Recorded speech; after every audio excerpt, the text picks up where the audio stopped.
আজকের জার্নিটা শুধু একটা ট্রেন জার্নি কভার করতে বেরিয়ে পড়েছি আমরা। 13149 কাঞ্চনকন্যা এক্সপ্রেস, শিয়ালদা থেকে আলিপুরদুয়ার জাংশন। ভারতের বেশ কিছু সুন্দর ট্রেন জার্নির মধ্যে এটা একটা। চলো একসাথে উপভোগ করি বর্ষার ডুয়ার্স।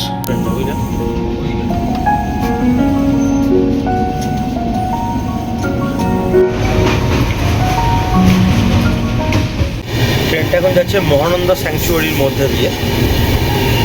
তো এখানে মোট 3টে থেকে 4টে ন্যাশনাল পার্ক বেরোয়। মহানন্দা স্যাংচুয়ারি, দেন গরুমারা টাচ করে যায়, চাপড়ামারি, জলদাপাড়া, বক্সা টাইগার রিজার্ভ। তো এই পুরো জার্নিটা বিভিন্ন ন্যাশনাল পার্কের মধ্যে দিয়ে যাবে কাঞ্চনকন্যা ট্রেনটা। তো যেটা এনজয় করতে বা যে রুটটা এনজয় করতে এখানে আসা এই ট্রেনটাতে, তো শিলিগুড়ি থেকে ছেড়ে আলিপুরদুয়ার জাংশন অবধি মোট 4টা থেকে 5টা ন্যাশনাল পার্কের মধ্যে দিয়ে এই ট্রেনটা যায়। ইন্ডিয়ার one of the best train root Kanchankanya রুটটা। তো 8:30টার সময় কাঞ্চনকন্যা শিলিগুড়ি ছাড়ার পর আমরা এগোচ্ছি আলিপুরদুয়ার জাংশনের দিকে। তো মোটামুটি শিলিগুড়ির আলিপুরদুয়ার জাংশন 4.5 ঘন্টা মতো লাগে যেতে, 4 থেকে 4.5 ঘন্টা। তো এরকমভাবে রাস্তার মধ্যে বিভিন্ন বড় বড় নদীও পেরোয় জঙ্গলের সঙ্গে সঙ্গে। যেমন আমরা অলরেডি মহানন্দা পার করে এসেছি। মহানন্দার পর সেবকে আমরা পার করবো তিস্তা, কিছুটা গিয়ে মূর্তি, জলঢাকা, তোরসা, কালজানি, রায়ডাক, এসব বড় বড় নদীগুলো পার করে আমরা যাব। আর বর্ষাকাল, সব নদী ভরা আর জঙ্গল একদম সবুজ দেখতে পাচ্ছ তোমরা। তো দুর্দান্ত দুর্দান্ত দুর্দান্ত এই ট্রেন জার্নিটা। এই ট্রেনের বিভিন্ন টার্নিংগুলো, জঙ্গলের মধ্যে দূরে পাহাড় দেখা যাচ্ছে, একটা অসাধারণ ট্রেন জার্নি এটা।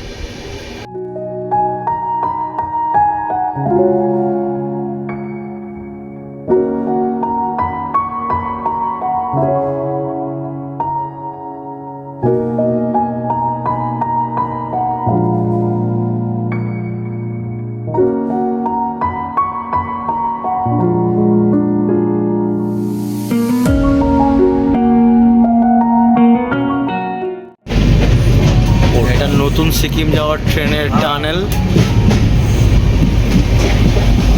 সেবক স্টেশন থেকে শুরু হচ্ছে এটা। এবার আমরা বেরোচ্ছি তিস্তা। দুর্দান্ত, তিস্তায় পুরো ভরা জল। দূরে দেখা যাচ্ছে করোনেশন ব্রিজ, করোনেশন ব্রিজ।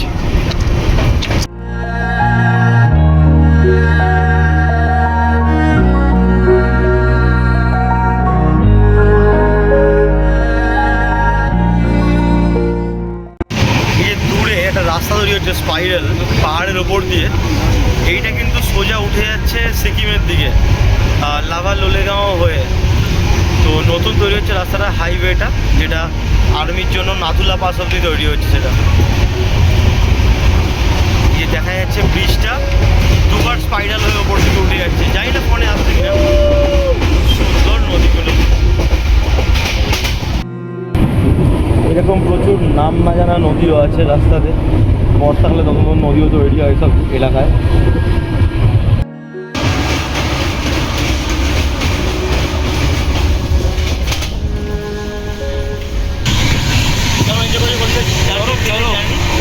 পাহাড়, নদী, জঙ্গল, আর এটা বলে গেলে টানেল টানেল টানেল। হ্যাঁ, দারুণ চরক। নর্থ বেঙ্গলের আলাদা গ্রিনারিজ কাম পাহাড়, কাম নদী, কাম টানেল।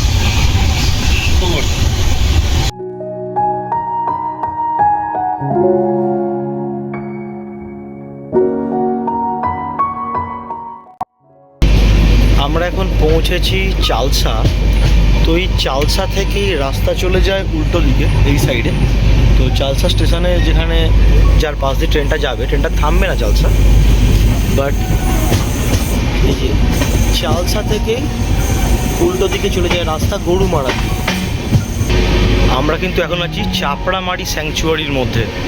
ট্রেনটা চাপড়ামারি স্যাংচুয়ারির মধ্যে দিয়ে যাচ্ছে। ট্রেনের এখানে ম্যাক্সিমাম স্পিড কিন্তু বলা আছে 20। সো ট্রেনটা কিন্তু বেশ আস্তে আস্তেই চলছে। এই স্যাংচুয়ারিটা পার করার পরই আমরা পেরোবো জলঢাকা নদী, আর এর আগেই আমরা পেরিয়েছি মূর্তি নদী।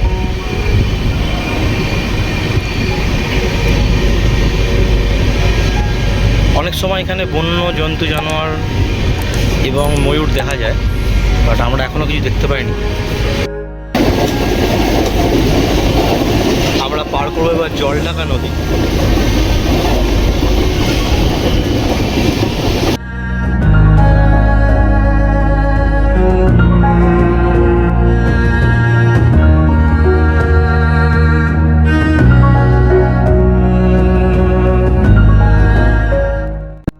আমাদের এরপর পরপর 3টে স্টেশন হচ্ছে বানরহাট, ডালগাঁও, মাদারিহাট। তো আমাদের নেক্সট জঙ্গলবাবা আর মাদারিহাটের পরে এই ট্রেনটা ঢুকবে জলদাপাড়া ন্যাশনাল পার্কের মধ্যে। তারপরে আবার হাসিমারা, হ্যামিল্টনগঞ্জ, আলিপুরদুয়ার জাংশন।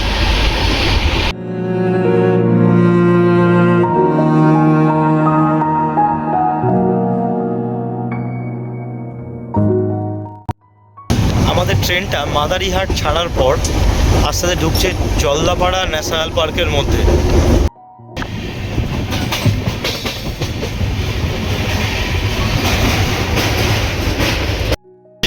আমরা পার করলাম হলং নদী।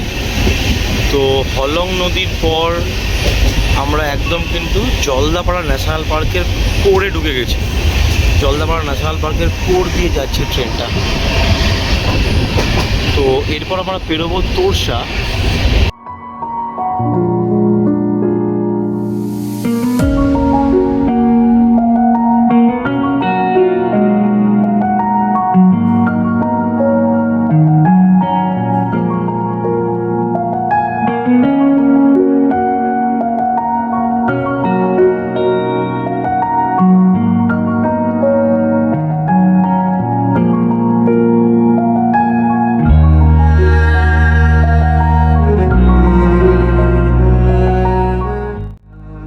হ্যামিল্টনগঞ্জ পার করার পরে আমরা কিন্তু ঢুকে পড়েছি বক্সা টাইগার রিজার্ভের মধ্যে।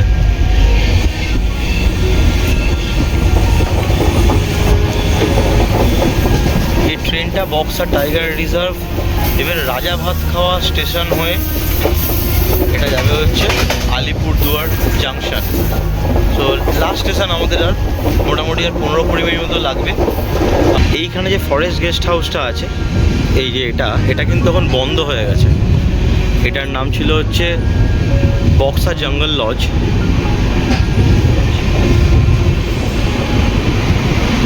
তো আমি কিন্তু 10-12 বছর আগে থেকে গেছিলাম এখানে একবার। আমাদের জার্নি প্রায় শেষ, আর মিনিট 10-এর মধ্যে আমরা ঢুকে যাব আলিপুরদুয়ার জাংশন। তো একটা সুন্দর ট্রেনের রুট, একটা দুর্দান্ত নর্থ বেঙ্গলের জঙ্গল, নদী, পাহাড়ে ঘেরা একটা রুট।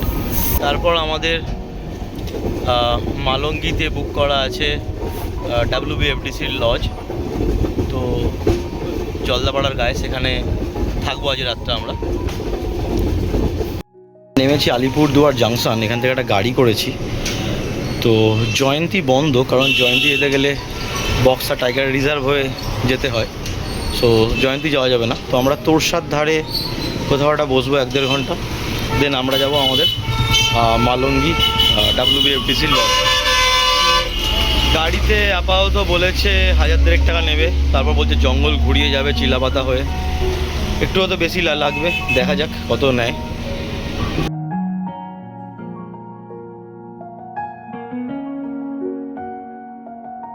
সেটা ছোট্ট রিভার স্ট্রিমের পাশে, এখানে নামবো, নেমে চান করব।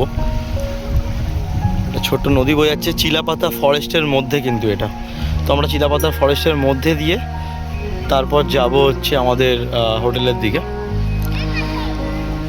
Hello everyone, welcome to our channel bits and places once again.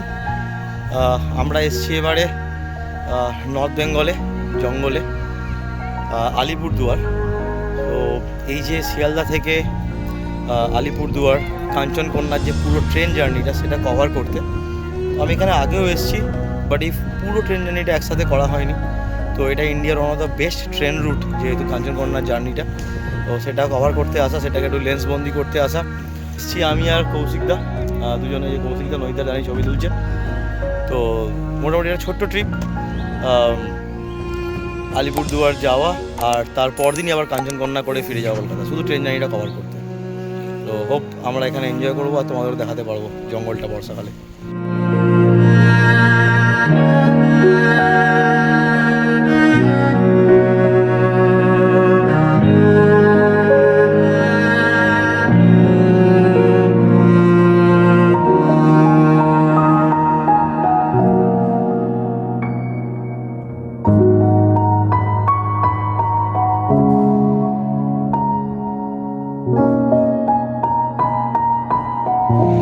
ভাই আমি কোথায়?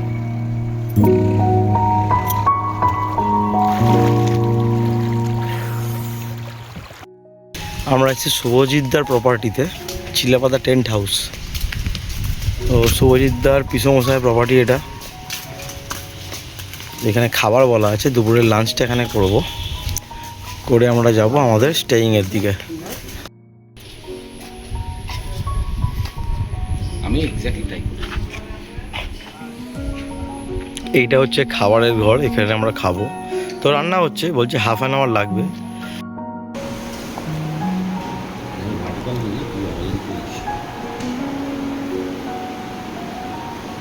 আমরা কিন্তু চিলাপাতা জঙ্গলের একদম কোরে আছি, ঠিক আছে? কৌশিক দা ভিডিও করছে, আমিও করছি, একদম কোর জঙ্গলের মধ্যে দিয়ে যাচ্ছি আমরা।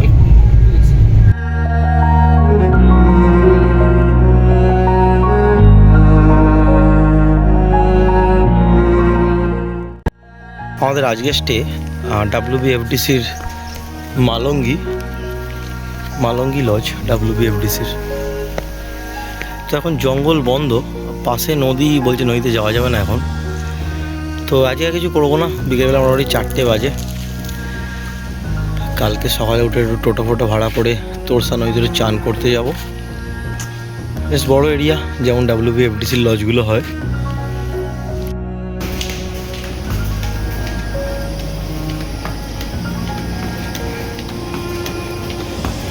আমাদের রুমের নাম জয়ন্তী নদীতে যাওয়া হয়নি, বাট রুমের নাম জয়ন্তী। বেশ বড় রুম,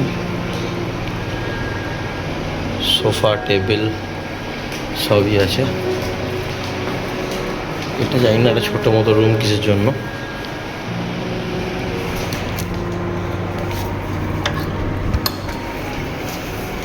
ওয়াশরুমটা বেশ বড় আর ক্লিন। সন্ধে হয়েছে, তো যেহেতু জঙ্গল চারদিক নিস্তব্ধ, তো কমপ্লেক্সের বাইরে যাওয়া মানা সন্ধেবেলা। তো আমরা ঘরেতে একটুখানি পার্টি প্রোগ্রাম করব।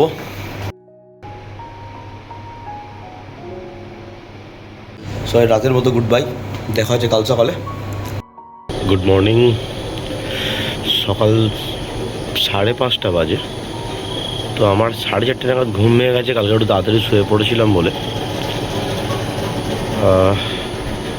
এখনও ভালো করে আলো ফোটেনি, দেখি আজকে সারাদিনে কী করা যায়। কৌশিকদা এখনও ঘুমোচ্ছে, তো হোটেলেও জিজ্ঞেস করবো যে কি করা যায় আশেপাশে। তারপর আজকে আমাদের ট্রেন হাসিমারা থেকে বিকেল 4টের সময়। তো কোনো একটা কিছু নিয়ে চলে যাবো স্টেশনের দিকে। তো তেমন করে প্ল্যান নেই কিছু, পুরোটাই আনপ্ল্যান্ড। একটা নদীর ধারে চান করার ইচ্ছা আছে, ব্যাস এরকমই।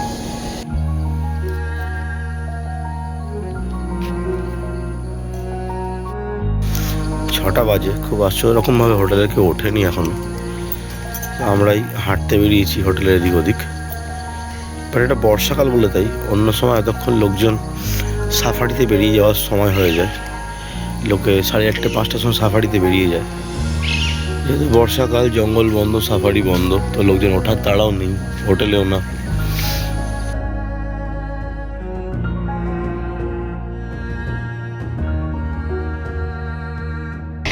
রাস্তায় বেরিয়েছি, প্রচুর বাঁদর। এই একটা পাশে হনুমান মন্দির আছে, সেখানে বাঁদরামা করছে বাঁদরগুলো।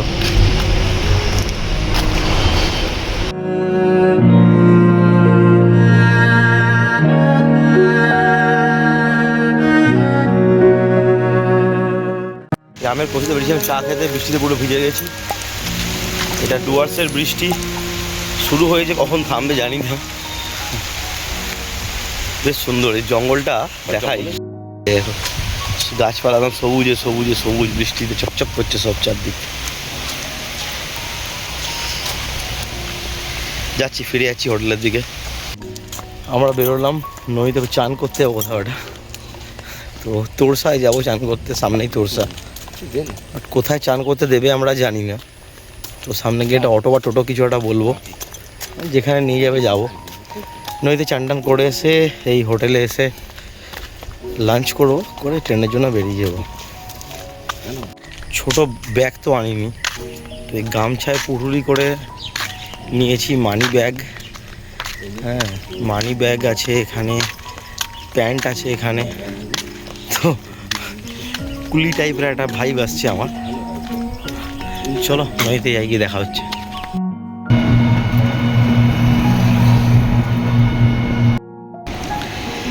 হ্যালো, আমি ওইখানটা একটা জল ছিল, ওখানে নেমেছিলাম। তো ভেবেছিলাম যে গোড়ালি অবধি জল হবে, কিন্তু এক কোমর ঢুকে গেছি। তো জলের প্রচুর স্রোত এখানে, প্রচুর স্রোত। আমি ভাবছি হাঁটু অবধি নামবো, নেমে স্নান করব। তো জায়গাটা খুবই ভালো, বাট দেখে মনে হচ্ছে জলের তো স্রোত অনেকই, প্লাস জলের ডেপ তো অনেক হবে, তো নামলে ভেসে যাবো এখানে।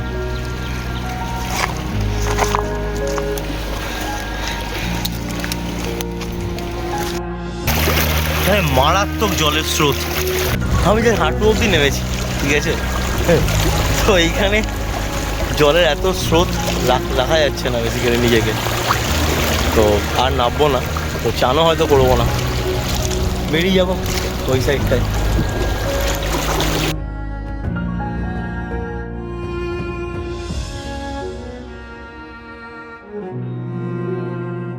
এখানে চান করতে না পেরে আমরা এগিয়ে যাচ্ছি সামনের দিকে, যদি কোথাও চান করতে পারি।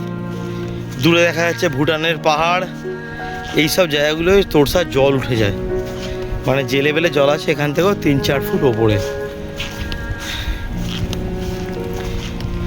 সুন্দর সুন্দর জায়গাটা খুব এটা ভালো নদী তো। যাচ্ছি নদীর ওই সাইডটায়, বাট আমার না সাপে খুব ভয়। তো ডুয়ার্সের এইসব অঞ্চলে যে সাপ থাকবে এটাই স্বাভাবিক, বাট আমার বাই ডিফল্ট একটা ভয়ে কাজ করে। বাট দুর্দান্ত সিনারি কিন্তু, তোমরাও দেখো, দূরে ভুটানের পাহাড় দেখা যাচ্ছে, পাশ দিয়ে তোরসা বয়ে যাচ্ছে।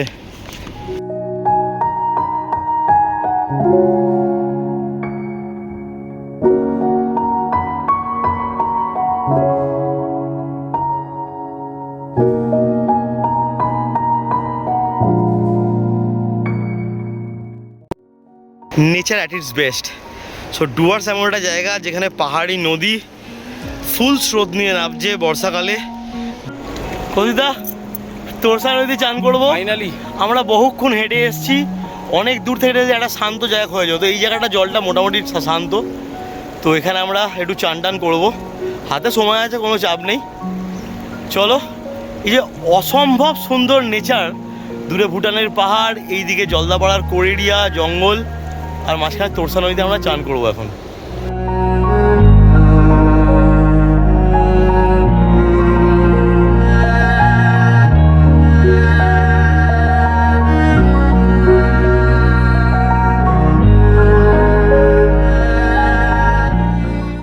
আমরা চলেছি হাসিমারা স্টেশনে। তো আমাদের জার্নি মোটামুটি এন্ড, এবার সেম কাঞ্চনকন্যায় উঠবো। এখন বাজে হচ্ছে প্রায় 4:45-4টের সময় আমাদের ট্রেন হাসিমারা থেকে। তো 4টের সময় ট্রেনে উঠবো, কালকে শিয়ালদা বাড়ি। তো ছোট্ট ট্রিপ এন্ড এখানেই। তো ভিডিওটা ভালো লাগলে লাইক করো, সাবস্ক্রাইব করো, আর কমেন্টে জানিও কেমন লাগলো। চলো বাই। দারুণ জিনিস, হয়তো মিস করে যাবো, ট্রেনটা দাঁড়িয়ে গেছে কিন্তু রেল লাইনের উপর একটা হাতি চলে এসছে বলে কি দেখার চেষ্টা করছি। এই যে এখানে একটা হাতি আছে দাঁড়িয়ে, এই এখানে হাতিটা রেল লাইনের ওপর চলে এসছে হাতিটা। তো ঠিক জলঢাকার ওপর ট্রেনটা দাঁড়িয়ে গেছে, জলঢাকার মূর্তির মাঝখানে হাতি চলে এসছে।